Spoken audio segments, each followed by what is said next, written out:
To get this one started, we meet Mike Milch, your everyday fella who is getting ready to head to his corporate job at Belko Industries located in South America. When he arrives at the office, for some reason on this day, there are security guards and drug dogs that have to search everyone's car before they get inside the property, and Mike finds this weird as they don't usually have to do this. Some of the guards are even sending people home and not letting them into the parking lot. Everyone starts entering the building and getting ready for work just like they would any other day, and everyone seems to be in a great mood for now. Next we meet Danny Wilkins, who was just hired, and she is set for her orientation today. Poor girl picked the absolute worst day to start a new job. Mike goes into his girlfriend's office to talk to her and see how her day is going so far.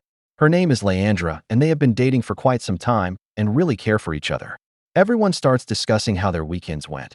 But Mike notices there are quite a few people that aren't in the office, and when he asks a guy where everyone is, he tells them all the locals that are from Colombia were sent home for the day. Only United States employees were allowed to come into the building today. Mike also notices the guards walking in and out of a hangar right next to the building.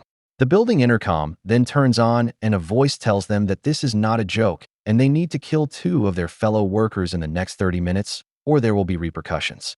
They don't really know what to think of it at first, but Mike takes the initiative and tells them they need to evacuate the building just to be on the safe side. They start walking towards the elevator, but then metal sheets barricade the doors and windows shut, so there is no way out, and they are stuck in the building. Everyone starts freaking out and arguing with each other, but no one has no idea what is going on. The COO of the company, Barry Norris, tells everyone to meet together, and he is doing his best to keep everyone calm and not to be too panicked, and he is going to get to the bottom of it immediately. A few of the workers go out onto the roof to have a cigarette and see if they can get anyone's attention down on the ground. Mike tells Barry he doesn't think this is a prank and something very ominous is taking place, and they have no cell reception at all and no way out of the building.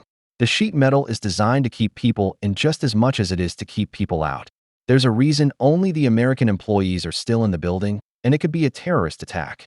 A few of the people try and get the attention of a guard down below, and the guard looks right at them, but just takes a drink of their coffee and doesn't pay attention to them at all. One of the guys is trying to explain to them it's just a test, but as he is saying that, the girl next to him has her head blown off from the inside of her skull. Then another man on the office floor has his head exploded and everyone freaks out. This is the penalty for not killing 2 people like they were told to do.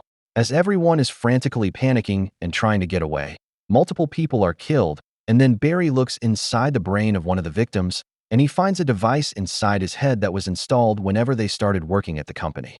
Every employee has one, and that is how they will die if the rules aren't followed. Why would they even let the company put something inside their head in the first place? Mike understands what is going on, and he grabs a utility knife and heads into the bathroom so he can attempt to cut the device out of his neck. But after he starts cutting, the intercom turns on and tells Mike to put down the knife in 3 seconds, or else they will detonate the explosive in his head. Mike gives in and puts the knife down and heads back into the office with everyone else. Barry goes to talk to the security guard, Evan, and asks him if he can hold on to the keys for the armory just in case they were to need them and need any weapons. Evan tells him he doesn't think that is a good idea, and he is going to hold on to the keys until he knows everyone in the building is safe and is not in any danger. Evan is afraid that Barry might use the weapons to kill them all, so he gets out alive from this little game. The intercom turns back on and tells them that there are 76 of them left in the building, and in the next 2 hours, 30 of them need to be dead, and if that quota isn't met, 60 of them will die after the 2 hours are up. Everyone starts scrambling to find any weapons they can so they can protect themselves. Mike tries to calm everyone down, and he says they need to talk as a group to find a solution instead of just killing each other. Half of the employees agree with Mike, and then others think they should just kill the weak ones so the strong ones can go home to their families. Barry is leading the charge of the latter because he says his wife and kids need him at home. Barry, Wendell, and Terry decide to grab a blowtorch and try to burn through the armory cabinets since Evan won't give them the keys. Barry says he is getting the weapons and he is going to do what the nice little voices on the speaker are telling them to do, and there's not much Mike can do about it. The office pretty much separates into 2 groups, with one being the ones that don't want to kill each other, and then the other being the losers that don't mind killing innocent people. The former puts together a banner that they take out onto the roof, hoping to hang it off the building, and someone on the highway can see it and get them help as soon as possible. They try it, but the second they can be seen, they are shot at. One guy gets shot in the hand, and then they drop the banner to the ground and are told to not do that again or they will die. Mike tells Leandra he thinks this job has been about this the whole time and they are being used as lab rats by the Colombian government, and he does sound pretty convincing. He meets with the others, and when they are walking on the stairs back to the main office floor, the bad guys knock him out with a fire extinguisher so they can show the others they mean business. They also stab Evan so they can grab the keys from him.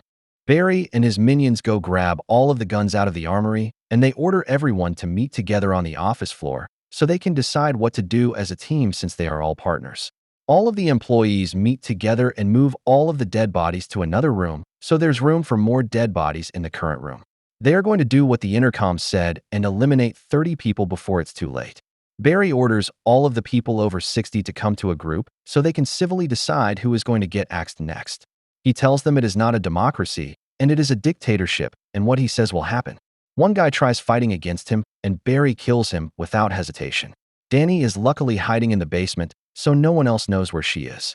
Barry goes through a line killing all of the 60 and older folks, and it is very disturbing and no one can do anything about it. They are about to shoot Mike dead, but then Danny shuts off the power, and chaos ensues, and everyone starts running wild throughout the whole building. The intercom turns on and tells them that they fell short of the quota and only had 29 people killed in the last 2 hours, so that means they failed, and another 31 will then be taken out. We then proceed to get a montage of those 31 people dying, and this scene is pretty gnarly, but in a good way for horror movie lovers. This round of automatic deaths ends, and then the intercom turns on once again and tells them whoever has the most kills tallied in the next hour will be the one that gets to live and leave the building today. Right now, Barry is in first with 11, and Wendell is behind him with 7, but besides them, everyone else is at 1 or 0 kills. This makes everyone get hysterical, and even some of the good people start going psycho and killing anyone that is near them because they think only one person is going to make it out of the building alive, and they want that one person to be themselves. There are still some innocent people like Mike, Leandra, and Danny that won't resort to killing innocent people. Mike should definitely take out Barry and Wendell if he gets the chance though, because they are very unlikable people.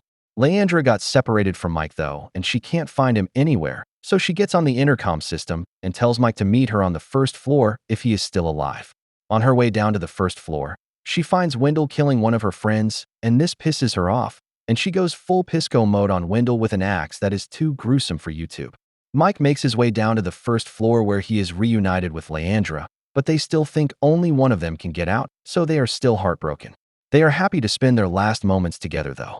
Bad news bears because Barry has found them and starts spraying bullets at them, and unfortunately, one of the bullets hits Leandra in the chest, and she dies from her wounds.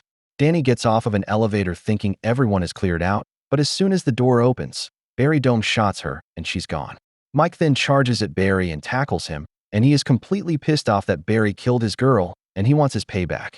They get into a huge altercation that ends with Mike beating Barry to death with a tape dispenser, and he does not hold back, thankfully. The doors to the building then open, and they tell Mike congratulations for winning the game and being the last one standing, and then 2 soldiers come in and drag him out of the building into the hangar that is next door.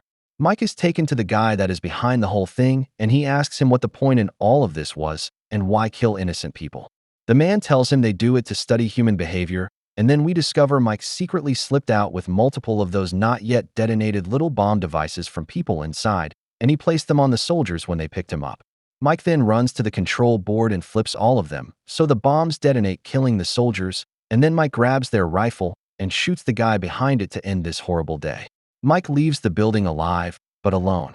The movie ends with yet another room full of screens everywhere and a voice saying the first stage is over, and apparently this has been happening all over the world and is not going to stop anytime soon. There are survivors everywhere, and Mike may not be out of the clear yet. But that is it for this one, friends. Any other movies or series I should do? Let me know in the comments below. Thanks for watching.